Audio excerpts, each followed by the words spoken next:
I mentioned several times that I had an uncle, a great uncle, my grandmother's sister's husband. His name was Rabbi Fagin, Rabbi Cheskel Fagin. The Chassidim affectionately used to call him Rabbi Chache. And he was a secretary of the previous Rebbe in Russia, and then in Poland, and then in Riga. And unfortunately, he died by the Nazis in 1942 in Riga. And one of the interesting stories that happened with him was that one time the previous Rebbe wanted to send him on a Mesiras Nefesh mission, on a mission where Mesiras Nefesh was required, self-sacrifice. And he told the previous Rebbe, Ich hab meire, I am afraid. So the previous Rebbe told him, Was hast du meire, why are you afraid? As mir sa Eved Avaye, hat man nicht was zu meire haben.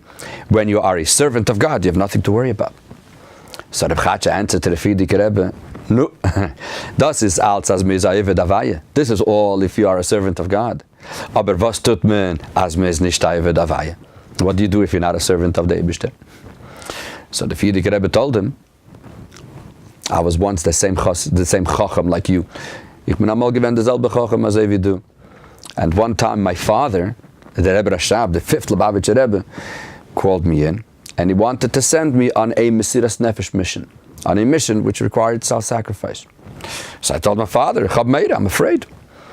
So my father said, why are you afraid? As mir sei Eved Avaye, hat man nicht was zu meire haben. If you're a servant of the Eibishter, you have nothing to worry about. So the Frierdiker Rebbe answered back to his father, Das ist als Gerät geworden, as mir sei Eved Avaye. This is all if you're an Eved Avaye. But what happens if you are not necessarily this Eved Hashem proper? So the Rebbe Rashab answered him, as mis mekusher zu a Eved Avaye, hat man nicht was zu meire haben. If you are connected to an Eved Avaye, you have nothing to worry about. This is one of the famous lines that we always heard about the concept when you're connected to the Rebbe, then you have nothing to worry about. But really this story has a little bit of a question here. We are talking about two separate things. We're talking about whether the person is a Eved Avaye, and we're talking about that he has to go on Mesiras Nefesh. What is the connection between the fact that if he is connected to a Eved Avaye, then the world over there that he has to go deal with doesn't exist? What's the connection between the two? The concept of being connected to Eved Hashem is if someone has a question in Avodah, how to get connected to the Eibishter, you get connected to Eved Avaye. But here we were talking about that he has to go on a Mesiras Nefesh. Sort of we are mixing two subjects which are seemingly not connected to each other. Not only that, there's another interesting issue here. And all of this, by the way, will be understood through the Sikha that we're going to be learning in the Parsha. Today, it's already a normal thing that people go out, what's called today on Shlichus, and that they go to areas where, unfortunately, godliness, Torah, is not yet developed, it's not yet revealed properly, and they go to these places to turn the place into a Mokim Shel Torah, place of godliness and Kedusha, etc. 50 years ago, this wasn't the case. Until 50 years ago, the average idea was that where does a Yid live? A Yid lives in a place where there's a community, where he has a yeshiva, where he has a shul, where he has a mikveh, where he has kosher food, all the things that a Yid needs to have in order to be a proper Jew. The Rebbe started this concept that, wait a minute, it's true that a Yid has to be in a place like that. On the other hand, the Eibishter wants to have a dwelling place here on planet Earth. And the only way he's going to have it is if we're going to take the whole world and turn it into a place of the Eibishter. Not only in places where there's a concentrated Jewish community, that is where you see godliness, you also have to go and take every single corner of the world, and we have to take that place and turn it into a place for Hashem. And as a matter of fact, then this was something totally new. Because until then, godliness and the world were two things that, there was a paradox. It was two things that, it was an oxymoron. Because godliness, oilam, the world, is from the word helem, is a concealment. In the world out there, you don't see godliness, and in Torah, you do see. So therefore, a regular Jew stuck to Torah. When my parents, Zon sein gesund, went to Italy over 50 years ago, at that time, this was a novelty, that a couple should pick themselves up from a place of Torah like Brooklyn and go to a place overseas where over there Torah was not so developed yet. There was a small little community of a few people, Gewaldige Yidden, there's no question about it, and most of them were from the camps, unfortunately, and they were very strong Yidden. But the larger part of the community was not necessarily so involved yet. And when they went at that time, this was a novelty, to the extent, at that time there was no Beis Rivka, there was no high school and seminary from Beis Rivka, from the Lubavitch system yet. You're going in the 50s. And my mother learned then in Beis Yaakov. Beis Yaakov was the girls' school that everybody went to. When my parents left to Italy, which was a total novelty, as I mentioned before, Rebbetzin Kaplan, who was then the principal of Beis Yaakov, one of the greatest educators in America of girls' school, she made a special assembly to tell the girls, look what's happening here, that there is someone from our school who is going to spread Yiddishkait, which is something against the norm, and this was a total novelty. And the question is, where is the source for all of this? That we have to take godliness, and we have to go to far corners of the world, and we have to take this world and turn it into a Diralei Yisbarich. And this is something that we are going to see in this week's Parsha, in Parsha Shmini, that there is an item here in this Parsha, that when we look at it on face value, it looks like something very negative. When we start looking at it, how Torah Chassidus teaches it to us, all of a sudden we see that this is one of the most interesting episodes that ever happened in the Torah. We have the two sons of Aharon. When the Yidden were just inaugurating the Mishkan, as we're going to be discussing in a few minutes, it seems that the two sons of Aharon, when they brought their sacrifice, as we're going to soon see, seems like that they did a sin, a chet, a sin. Comes Torah Chassidus, it says exactly the opposite. Not only this wasn't a sin, this was one of the greatest, most beautiful acts that were done in the Torah. And the question is, how do we reconcile the two? So now we have like a sort of like a puzzle. We have a whole bunch of things here that we need to understand. And by the time we'll be finished with the Sikha, we're going to see a beautiful puzzle put together of how a Jew should be conducting himself. So let's go directly into the Sikha. And this is based on the Likutei Sichos, volume 12, pages 49 through 56. Go to source number 1. In Parsha Shmini, Peirik Yud Pasuk Aleph, Vayikhu bnei Aharon, the two sons of Aharon took. You know what? Let me just give a little bit of a quick background of what is going on here. The whole Parsha Shmini, Vahi Bayom Shmini, it was on the 8th day. What happened on this 8th day? A couple of months ago, this 8th day is on Rosh Chodesh Nisan, on the first day of the month of Nisan, a year after the Yidden left Mitzrayim, after they left Egypt. After they left Egypt, 49 days later, 50 days later was Shavuos, they got the Torah.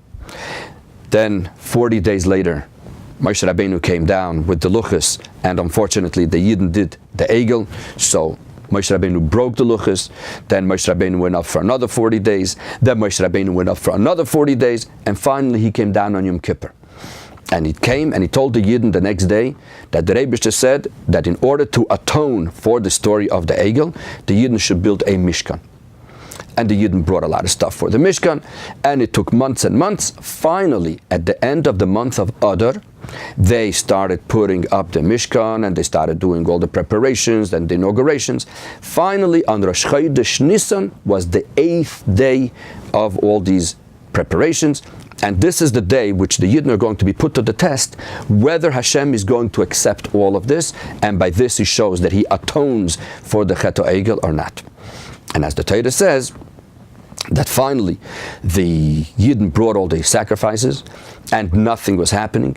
So Moshe Rabeinu went and made a special tefillah to the Eibishter, and all of a sudden a fire came down from heaven and it consumed all the karbanos of the Yidden. And when the Yidden saw this, they went into ecstasy. Baruch Hashem, the Rebbe accepted our Mishkan, the Rebbe accepted our karbanos, and now the Rebbe atoned for the Chet HaEgel, and now, above it all, the Rebbe has a dwelling place here on planet Earth. For 2,500 years since the creation, the Rebbe is waiting when he could finally have a house here, and finally the Yidden made a Mishkan. They started bringing karbonis. The Rebbe came down, and he is at home.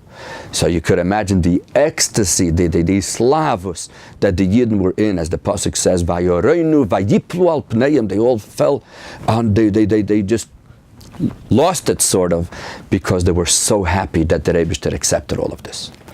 Amongst the Yidden who were into this ecstasy was Nodov and Avihu.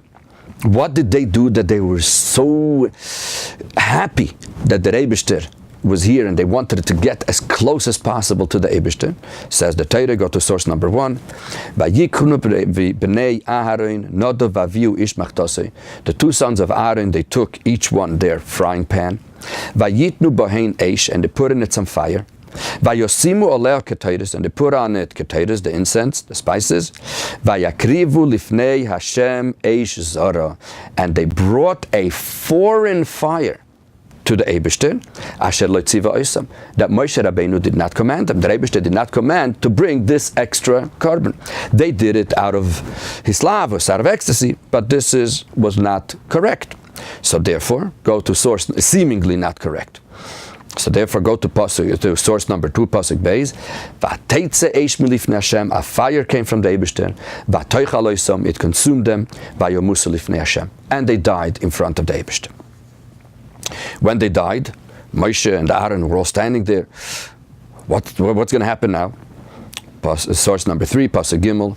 Vayomer Moshe el Aharon. So Moshe Rabeinu told Aharon, "Hu asher diber Hashem." This is what the Rebbe said previously, as we're going to see soon. Where?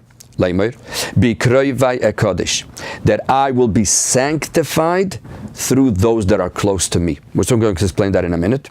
Ve'al pnei kol ha'am ekaved, and I will be glorified in front of the whole nation.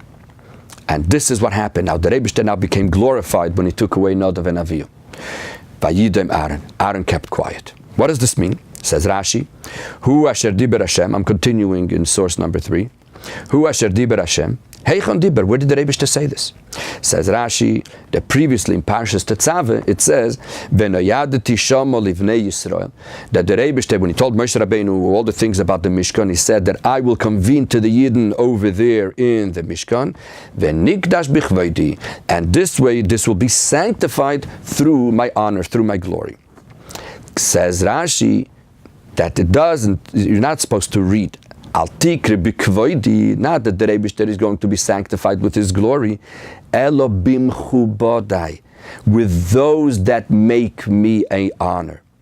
Omar le Moshe le'Aaron, Moshe Rabeinu told Aaron, Aaron achi, Aaron my dear brother, Yodeya ha'yisi sheis kadesh habayis b'myudoev shel mokem. I knew that the house is going to be sanctified with the ones who are close to the Eibishter. Ve'ha'yisi savur, and I thought, it's going to be either me or you, either Moshe Rabeinu or Aaron, because they are the closest people to the Eibishter. What do I see now? That they are greater than me and you. Now, why did the Rebbe need someone to sanctify? We're not going to get into that part because that is nothing. This is not connected to what we're trying to do here. Bottom line is, Rashi makes it very clear. If there is somebody who thinks that Nodov and Avihu made a sin over here, or that Nodov and Avihu are people from a lower grade, Nodov and Avihu are from the greatest tzaddikim, even greater than Moshe and Aharon. And this is why the Rebbe accepted what they did. We're going to try to figure out soon, so where did they go wrong? If they did something so great, what happened here? Fine, we're going to figure that out in a few minutes. What happened afterwards? Go to source number 4, pasuk ches. Vaydaber Hashem el Aaron leimer. The Rebbe spoke to Aaron, and now, by the way, this is one of the only times that the Rebbe spoke only to Aaron. And as Rashi explains, why did he speak only to Aaron? This was a reward for the fact that he kept quiet and he accepted what the Rebbe did. And what did the Rebbe tell him? Yayin v'sheichar al teist. You should not drink any wine. Anytime you come to do the avodah, you come to do the worship in the Beis HaMikdash, you should not drink wine before that. Now this concept that a kohen should not drink wine before he goes to the avodah, that is a halacha also today.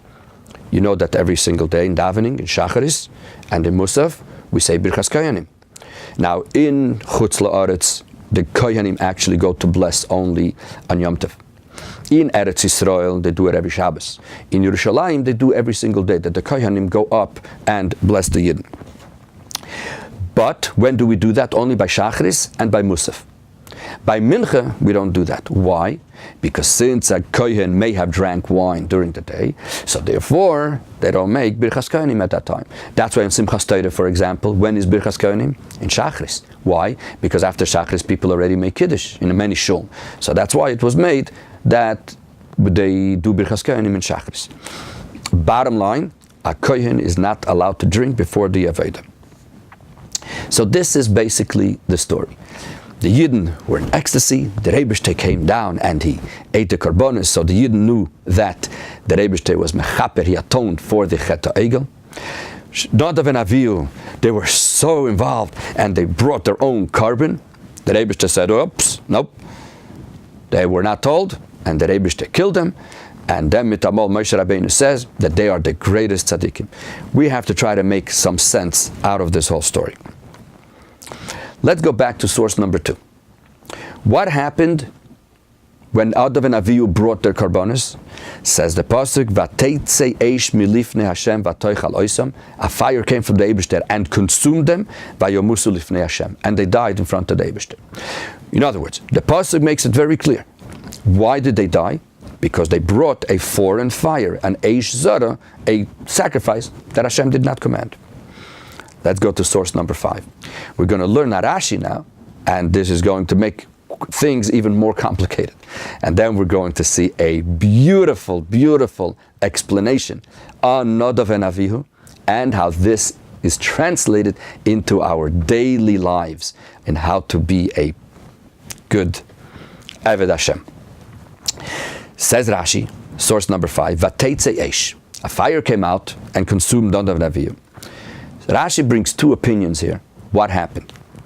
Rabbi Eliezer says, Lo meisu bnei Aharon, the children of Aaron died. Why? Elo, only for one reason. Al yedei shehoiru halacha bifnei Moshe Rabeinu, because they said a halacha in front of Moshe Rabeinu. When your Rebbe is standing in front, you're supposed to be quiet and you're supposed to listen to orders. And here, what did they do? Moshe Rabeinu is standing, and they come and they bring their own carbon. Oh, you said a halacha in front of your Rebbe? That's why they died. That's what Rabbi Eliezer says.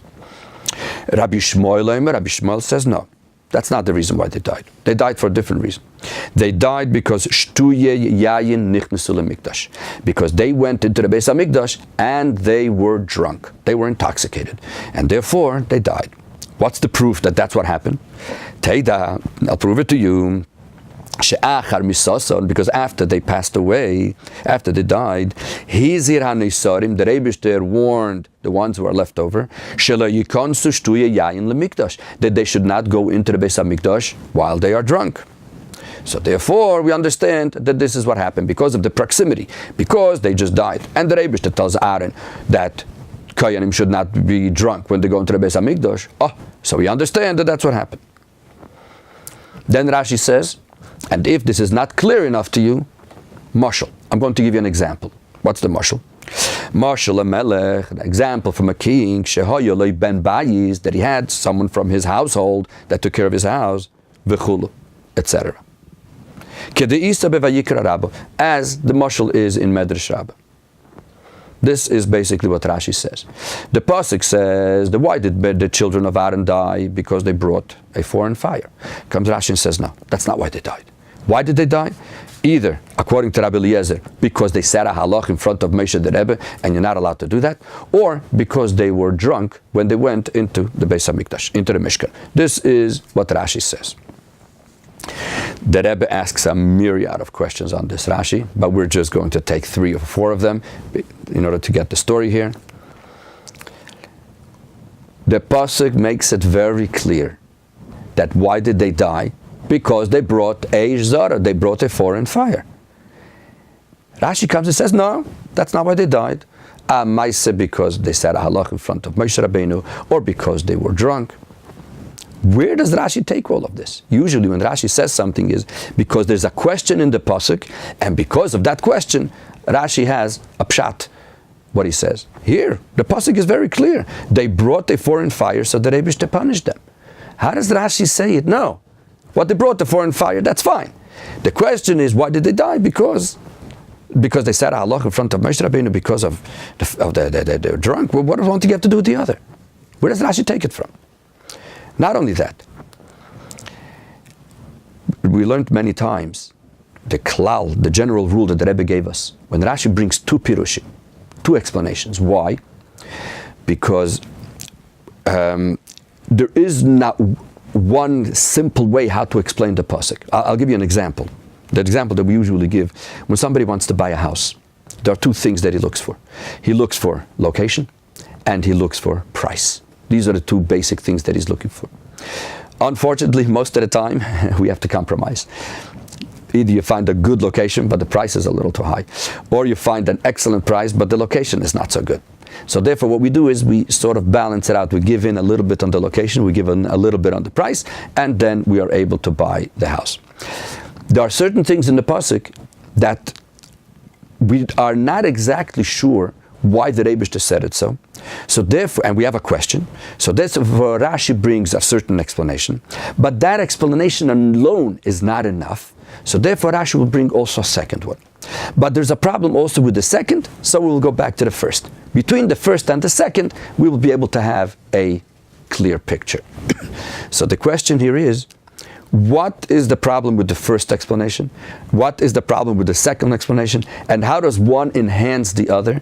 And especially, as the Rebbe always told us, that these are not a machloikes, this is not a contradiction between these two pshatim, between these two explanations. Rather, the contrary. It's two steps in Avodas Hashem, how this all works out at the end. So we really need to understand what is exactly happening here with all these explanations. Last question. Rashi usually does not bring the name of the person who says a certain pshat. Even though Rashi takes it from the Gemara, from the Medrash, and most of the things, there is a name of a person who said it, but Rashi doesn't always bring it. If Rashi brings it, it's because Rashi has a question that by bringing the name, we can answer that question. So the question is, why does Rashi bring that Rabbi Eliezer said this, Rabbi Shmuel said that? Why? It seems like that there's another hidden agenda here, which according to all of this will be very, very clear. And the last question is that Rashi brings a mashal. Rashi brings an example. It seems like that this thing is so unclear that we have to have an example. But Rashi doesn't even bring the example. Rashi just says an example to a melech, that he had a ben bais, he had somebody from his household, etc. So he doesn't even give us the example. So what is going on here? To make a long story short, and here we're going to see the beauty of how the Rebbe takes and explains Rashi, and then how all of this fits with how Torah Chassidus explains this whole story. Rashi has a very, very simple question. What is happening here? The Yidden are in ecstasy. Why? Why are they so excited? Because finally the Eibishter accepted the whole Mishkan and the Karbanos. This is the first time in history where the Eibishter came and he showed that he's so happy with what the Yidden are doing. How does the pasuk describe that? Go to source number 6. This is 2 psukim before the story of Nodov and Avihu. In Perik Tes pasuk of Gimel, it says, "Vayove Moshe ve'Aharon el Oyel Moed." Moshe and Aharon came to the Oyel Moed. Vayetzu vayvorachu es ha'am. They came and they blessed the Yidden. Vayera kvod Hashem al kol ha'am. And the Eibishter appeared to all the people. And as Rashi explains, that Moshe Rabeinu made a special tefillah because the Yidden were getting very worried. It seems like that the Eibishter is not accepting what we have done till now. And finally, Moshe Rabeinu made that tefillah, and all of a sudden, what happens? Next source, pasuk Chav Dalet, source number 7. Va'teitze eish milifnei Hashem. A fire went out from the Eibishter, from the insides of Milifnei Hashem, from the Eibishter, a special fire. Va'toichal ala mizbeach, and it ate, it consumed on the mizbeach, as ha'oilov, as ha'chalavim, all the korbanos, all the sacrifices. Va'yar kol ha'am va'yorenu, and all the people saw, and they started praising the Eibishter, they sang, they started praising, va'yiplat pneim, and they fell on their feet in a way of bowing down to Hashem. What is the expression used over here? On this fire that the Eibishter sent, was it a fire that the Eibishter sent? No. Vateitze eish milifnei Hashem. A fire went out from within the Eibishter and it ate up the karbonis. We have other times in the Torah where the Eibishter sends down a fire, but it doesn't say Vateitze eish milifnei Hashem. How does it say it over there? Let's say, for example, go to source number 8. In Parshas Vayera, when the Eibishter sent a fire to burn the whole of Sodom, what does it say? In Vayera Perik Yutes Pasuk Chav Daled, source number 8. VaHashem himtir al Sodom v'alamoira gofris v'eish meis Hashem min hashamayim. The Eibishter sort of poured fire. He showered down fire. It's not the fire that went out from within the Eibishter. The Eibishter sent a fire to destroy. If we want to say that the Eibishter sent a fire because this is how he eats, where he enjoys it, we use the expression Vateitze eish milifnei Hashem. Therefore comes Rashi and says, I don't understand what is going on here. When the Eibishter wants to show that something is so delicious, so beautiful, and therefore he comes to consume it, what's the expression? Vateitze eish milifnei Hashem. A fire went out from within the Eibishter. When we look to Psukim later, and we talk about the two Bnei Aharon, that they brought a foreign fire, right? Seemingly, if the Eibishter sends down a fire to consume them, to kill them, it should have been that the Eibishter sent a fire. What's the expression in the pasuk? Go to source number 2. Again, Vateitze eish milifnei Hashem v'atoichal oisam. That same exact fire that 2 psukim before describes the most beautiful enjoyment of the Eibishter, of taking this fire from within him and eating up the karbonis. That same exact fire, Vateitze eish milifnei Hashem v'atoichal oisam. Asks Rashi, wait a minute. How is it possible that it's the same exact fire? What they did was something wrong. How can we use the same expression? And let's look in the words of the Rebbe in source number 9. Yeah, from Likutei Sichos. Source number 9. That's why Rashi is forced over here to explain something. That also the Vateitze eish that happened when the children of Aaron died, that when the Eibishter comes down to the sons of Aaron, it's also an expression of gilu, of revelation of the Eibishter and kedusha.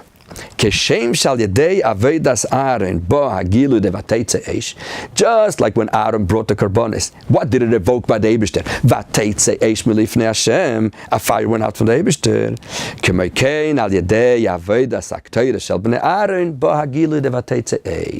So the same thing when the Bnei Aaron brought their carbon, Vateitze eish, the Eibishter loved it. Ella, so what happened here? Mishum shehayo chisaron lefi erkom malosam beoifen hanogasam bavoidazu, because there was the action that they did was beautiful. There was one little problem, how they did it. And that was the problem.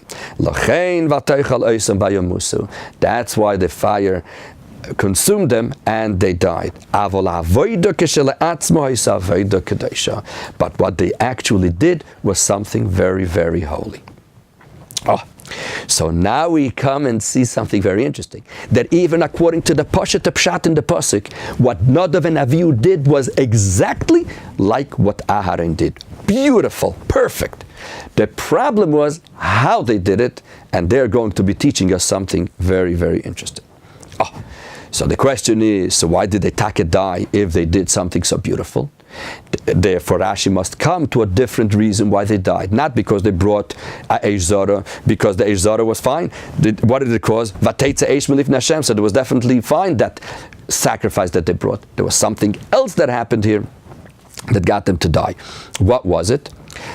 That's why says Rashi, that because they said a halacha in front of Moshe the Rebbe, because as the pasuk says, that the etzem avodah that they did was beautiful. The problem was asher lo tziva oisam. They were not commanded to do it. It was a beautiful avodah, but not for them. So the question is, wait a minute. So just because they said a halacha in front of Moshe the Rebbe, they have to die? Is that the halacha? That if someone says, a Talmud says a halacha in front of his Rebbe, he dies?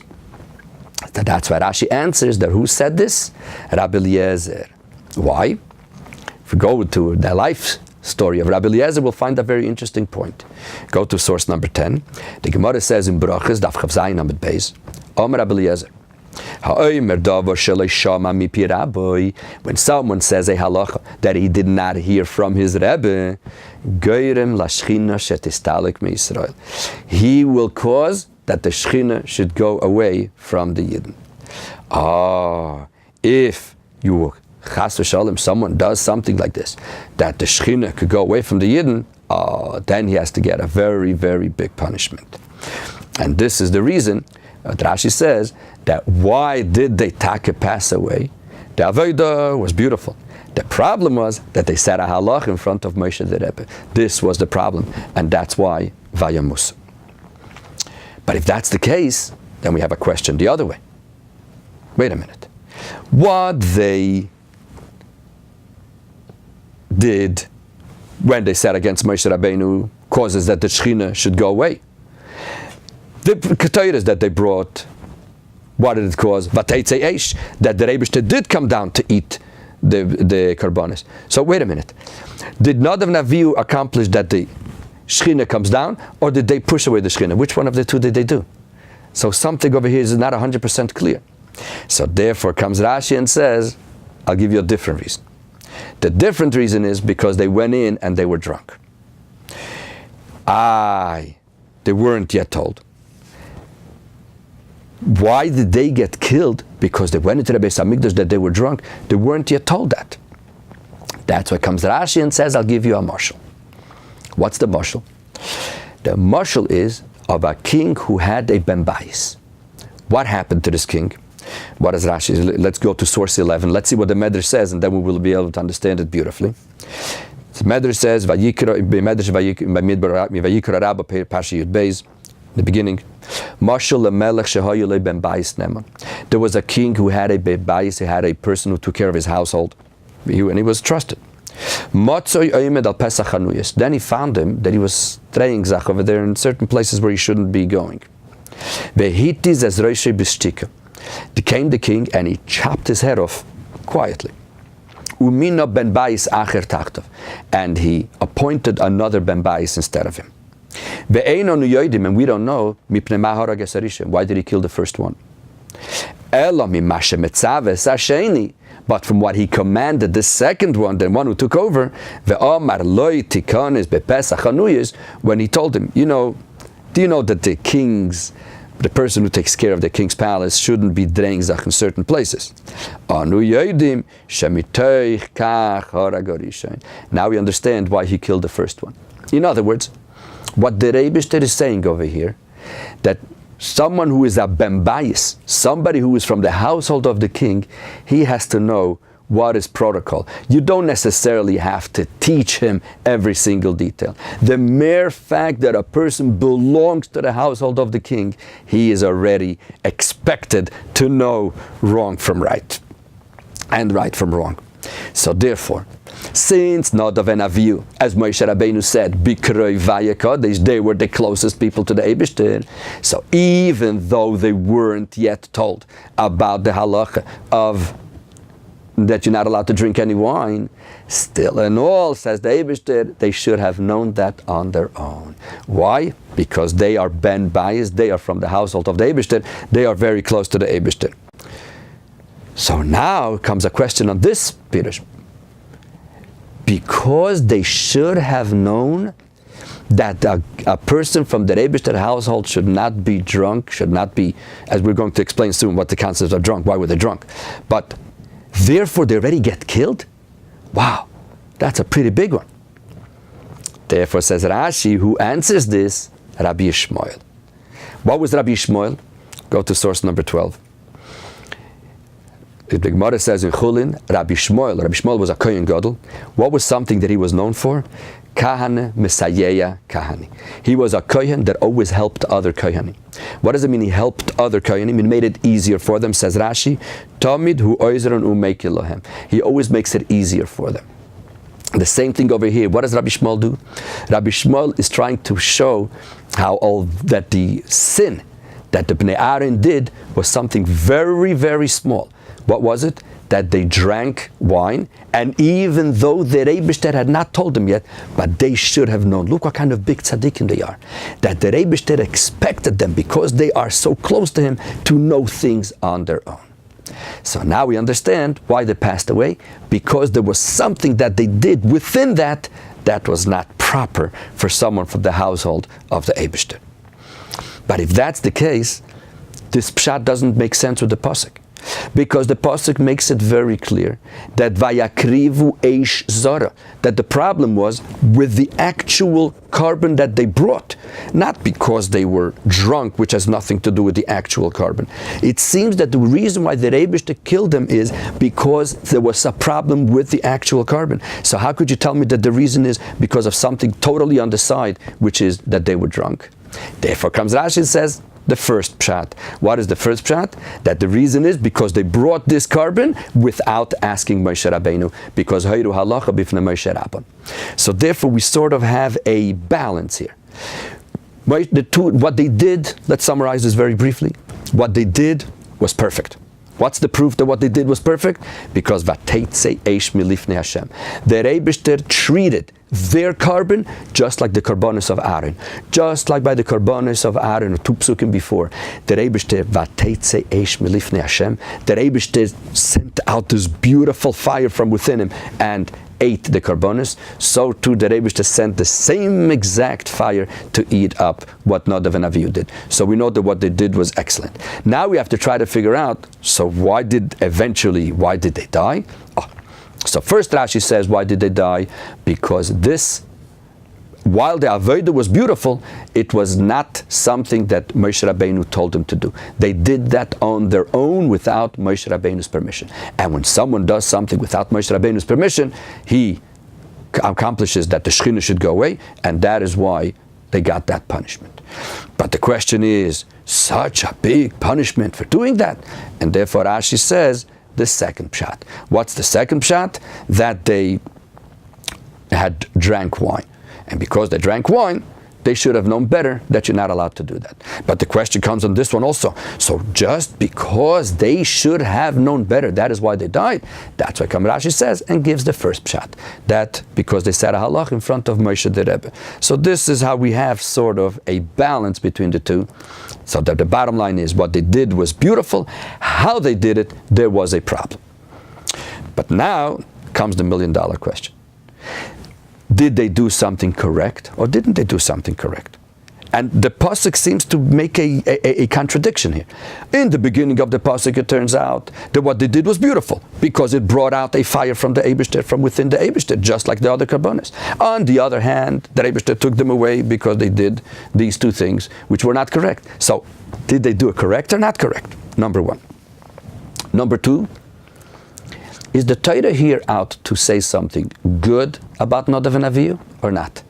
In the beginning, it seems that the Rebbe is saying these guys are the greatest tzaddikim, that the best, Bikrei Vayekodesh. Then we start saying that they did something wrong. Therefore, says the Rebbe, what Nodov and Avihu are coming here, they're coming to teach Yidden what is the correct thing to do. They did it this way. We can see. How do you get close to the Eibishter? These are the people that are closest to the Eibishter. And sometimes, we have many times in the Torah, like for example by the Mekoisha Sheitzim, the one who collected the wood on Shabbos, says the Gemara, L'shem Shamayim niskaven. He meant it L'shem Shamayim. Why? Because he wanted people to learn what is the right thing to do. From, like you say in English, from mistakes you learn. So is a mistake a good thing or a bad thing? Of course it's a good thing, because from a mistake, that's how you get experience. Experience is from mistakes. And the same thing is, Nodov and Avihu, not Chas Hashem, they made a mistake. They were the closest people to the Eibishter, and they are here to teach us, you want to get close to the Eibishter? There are things you should do, and there are things you cannot do. What is it? Now we're going to see how this Rashi beautifully brings out the correct way how to get close to the Eibishter. How do we do that? Says Rashi, says the Rebbe, look at source number 13. From the Likutei Sichos here. Although Nodov and Avihu reached the top level, the ad kedekach to the extent she'amar Moshe Aharon, what did Moshe Rabeinu tell Aaron? Shem g'dolim mimenu mimeka. They are greater than me and you. Bechol zois, still in all, ne'enshu be'onish chamur b'yoser. They still got a punishment. Why? And here's the punchline: Biglal heder habitul haroi lerabam, because they did not have the correct bitul for their Rebbe. Hayru halacha befanav. This is an unbelievable lesson, says the Rebbe. Number 14. Umizeh, what do we understand from this? Shelo yoymar adam Yisrael, that a Jew should never say, no, regardless how great he is, Lamdnani, I'm a big scholar. V'talmid chacham hineni, and I'm a big talmid chacham. Ve'eich ehye botul rav, how can I be nullified, be bittul for my rav? Ve'alei bekoichi laheiris be'atzmi, I cannot myself paskin and say what is right and what is wrong. Says the Rebbe, no. Nodov and Avihu, come and tell us. Go to source number 15. Ki milanu gadol ke Nodov Avihu. Who is greater than Nodov Avihu? Ubechol zois, and still in all, zeh hayo kol chetam. That was the mistake, the problem. Loi meisu bnei Aharon, says Rashi. Why did they die? Elu al yedei shehayru halacha bifnei Moshe Rabeinu. Because they said a halach in front of Moshe the Rebbe. Ve'ad kedekach, to the extent that this affected not only them, this accomplishes, unfortunately, as we said before, that when someone says Allah in front of Moshe Rabbi, he could cause that the Shechina should go away from the Yidden. So therefore, what's the step number one? In order to be, if I'm a Nodov and Avihu, person is trying to get to the highest levels, the first thing that he has to remember, that he has to have the bitul haroyu lerabam. He has to be botul, totally nullified, like blindfolded to his rabbi, to his Rebbe. That whatever the Rebbe says, this is what I do, and if the Rebbe doesn't say it, I stay away. Why? Because I am nothing. I am bitul in front of the Rebbe. Now, so does that mean that we have to lead a blindfolded life? Just listen to the Rebbe? Says Nodov and Avihu, no. Step number one is the bitul. What's step number 2? 16. Go to source number 16. Le'idach gisa. On the other hand, it's expected from every single person that when he learns Torah on how to do things, he should be able to understand it with his own intellect, to the extent that he is going to be able to understand it in his own way. You know that there's a word from Einstein that he said that when you have a theory and you cannot explain it to your grandmother, that means you don't understand it. When is this test that a person really understands something? If he understands it with his own seichel. When I hear it from my Rebbe, I hear things, but then if I'm able to repeat it in a way that I understand it as if I said this on my own, that is when I know that we understand it properly. And that's what the Rambam makes it very clear. Yesoida is v'amud ha'chochmas. The Rambam starts his sefer. What is the foundation of everything? Leida. To know, to understand what is the Eibishter. We're soon going to explain this, that it seems like to be a paradox over here. And that's what Rashi says, that what happened to Nodov and Avihu? Shtuye yayin nichnesu lemikdash. That they were drunk when they went into the mikdash. What does that mean, they were drunk when they went into the mikdash? Yayin, what is the concept of wine? Yayin hu pchinas bina vehasaga. Yayin represents the concept of understanding. What does it mean when you understand something? First there's wisdom, chachma, and then there's bina, understanding. Chachma is when I hear an idea, I hear a concept, but I don't necessarily understand it 100%. When I'm able to speak it out and I explain it in my own words, that's bina, that's understanding. What is yayin? Wine the Alter Rebbe says in Likutei Sichos that yain is representation of bina, because when a person drinks wine, then he opens up, everything comes out. Because yayin is the concept of when you understand something, is the representation of when you understand something perfect in your own words, then we have reached a very beautiful level. So therefore, what was the problem here? Shtuya yayin, they were totally engrossed in the way things they understand, which that is perfectly fine. But the problem was, nichnasu lemikdash. They went into the Bis HaMikdash that way. Let's look in the words of the Rebbe here, in the 17, the second line. Shtuya yayin, hainu meleim vechadurim bavana vasaga. That they have really understood everything. A person must understand everything. But what was the problem here? That they went into the mikdash with their own understanding. What's the problem with going with their own understanding? Is that what we just said, that a person should understand everything? Says the Rebbe, mikdash hu inyan atfila. What is the concept of mikdash, of the Beis HaMikdash? That's the concept of davening, of tefillah. When a person stands in front of the Eibishter, when a person stands in front of the Eibishter by davening, in other words, a person during davening, he has to be betachlis habitul. He has to totally nullify himself for the Eibishter. Later, when he comes to sit down to learn Torah, that is when he has to start using his own intellect. But when does that work, his intellect in Torah? If first he has the bittul by davening, so he knows that the Eibishter is the one that makes all the decisions. Once I go with the right introduction of bittul to the Eibishter, then I could have havana basaga and understand what the Eibishter says. That's where you go to number 18. Zeh shebizman hatfila. This that a person during the time of davening, he becomes totally botul to the Eibishter. That's why we see that by Shmini Esrei, a person has to be quiet, standing straight, just absorbing, making the bittul to the Eibishter. This helps for later. That even later when he's going to learn Torah, he's not going to learn Torah, okay, I will make the decisions here. I will make the decisions. It will be with the proper bittul, that this is the Eibishter's Torah and I have to deal with it properly. This is one of the main questions which is asked all over about Chassidus. When we learn Chassidus, we see the paradox. We have Maimorim, discourses all over the place that explain that what's the proper way how to get close to Hashem? Bittul. You have to be totally nullified for the Eibishter. You have to be totally notified, as Rashi says, the Rabbi. On the other hand, we have a whole bunch of Maimorim that explain that what's the whole concept of Chassidus? Chochma bina das, the intellect of a person. The person himself, his own intellect. And the question is, how do we reconcile the two?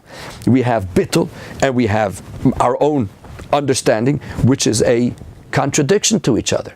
How do we manage to do this? Comes number 19. Comes the question. How could you have these two opposites? That on the one hand, that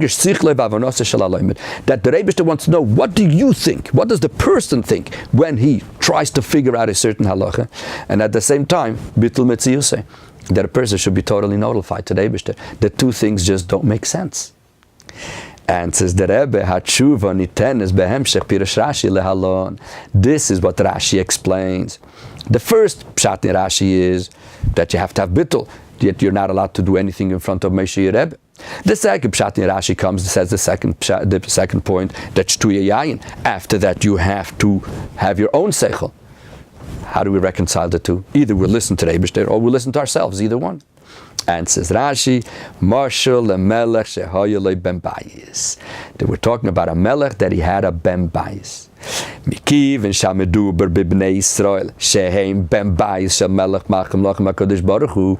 We are talking about the Yidden, that the Yidden are a Ben Bayis. They are the household of the Eibishter. Harehu Yisbarach Neisel Lehem HaKayach Lechaber Beis HaFachim. The Eibishter gives them the Kayach to be able to do this paradox. On the one hand, we have Elikus, godliness, and we have to be total bittul for the Eibishter. On the other hand, we have a world which is gashmius, which is material, which is ourselves. How do we connect the two? The Eibishter gives us that koyach that we should be able to connect these two opposites. That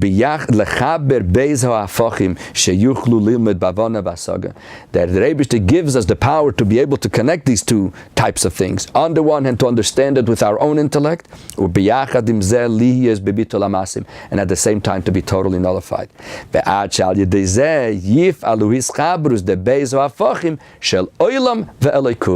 Through this, what are we going to be able to accomplish?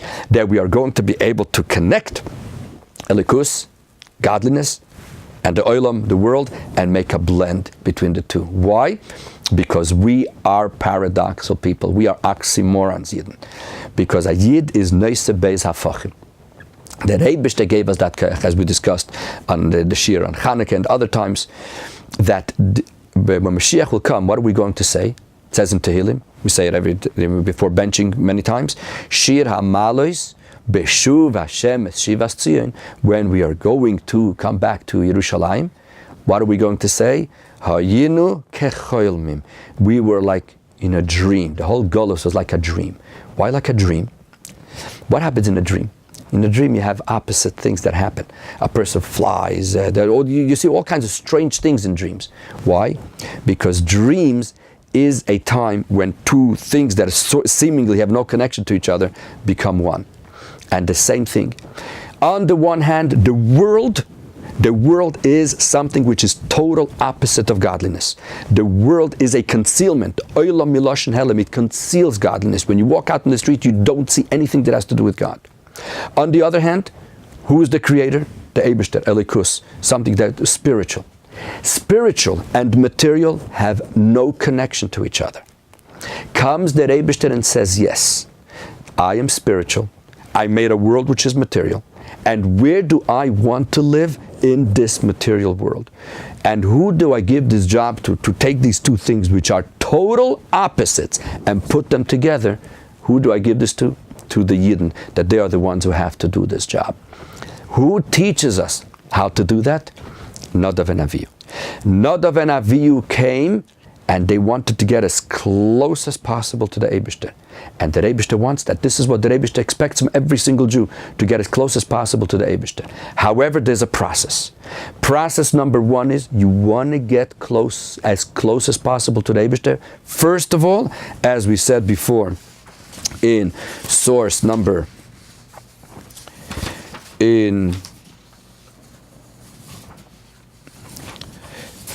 as we said before, in number 13, that the first thing is that there has to be the Botul for the Rabbi, the Botul for Moshe Rabeinu, because Moshe Rabeinu is the one that knows what is correct and not correct. Once we have the Botul to Moshe Rabeinu, then we become Shtuya Yayin. Then we could start using our own intellect and the way we understand things. And once we understand, that means that we find the godliness within the material world. And someone may ask, wait a minute, how can I have both things? On the one hand, be Botul, and at the same time to understand? And the answer is, this is exactly what the Eibishter gave us. We are part of the household of the Eibishter. And that is why a lot of people ask, why does the Tanya start with the story? The first few words in Tanya, everybody knows the first few words in Tanya, that when the neshama is getting ready to come down to this world, mashbiim oisei tehi tzadik v'al tirosha, that they make him take an oath that you're going to be a tzaddik and not a rasha. What does that mean? We make him take an oath. So Teres Chassidus explained that mashbiin also comes from the word masbiin, that they give him the right gear. Must be, and they satisfy the person. That Eibishter, before he sends down a neshama into this world, which on the one hand, the neshama is something which is spiritual, and it has to come and deal with a mundane world, which is not the simplest thing for a neshama to do, that Eibishter gives it that kayach, because we are part of the household of the Eibishter, and this is the job that they give us. So therefore, when we are Botul properly to our Rabbi, then everything else falls into place. And this is the story that happened that we mentioned before with Reb Chatzhe, that the Frierdiker Rebbe told him, the moment you have a Botul for the Rabbi, that you are connected to Avodah Havaya, then everything else falls into place. And this is also the reason why in this generation the Rebbe started the concept of going out and reaching out to everywhere to bring down Elikus. Why? Because this is not something that we marketed, that we decided, the people decided, oh, now is a good time when to do this. No. The Rabbi is the one that sent out this message that now the time has come in this generation to take this world and take Elikus, bring it down into the world properly. Now is the time. Where do we learn all of this from? Nodov and Avihu. They are the ones who taught us. Here is the process. First, there has to be Botul for Rabbi. Then we could go and do all the work with our own intellect, and we are definite that we are going to succeed. And therefore, Emir Hashem, Baruch Hashem, through all our actions of taking Elikus and bringing it down into this world, the material world, until the lowest levels, we will be Zoiche, take it from Yad, to go to the Beis HaMikdash HaShlishi, and as the Rebbe ends off, in the end of number 19, that we're going to see V'nigla kavod Hashem, the honor of the Rebbe will be so revealed, V'ro kol basar yachdav, the flesh will see godliness. Right now, the flesh, the material side of a person, doesn't see godliness. Because the material is just material. Material doesn't see spirituality. With our intellect, our brain, which is something spiritual, the intellect is spiritual, could understand God. When Mashiach will come, the flesh will see godliness. Because the whole material world will be revealed in such a way that everybody will see that Kipi Hashem Diber, that this is all words of the Eibishter. And let it be, Takef Umiyad Mamash.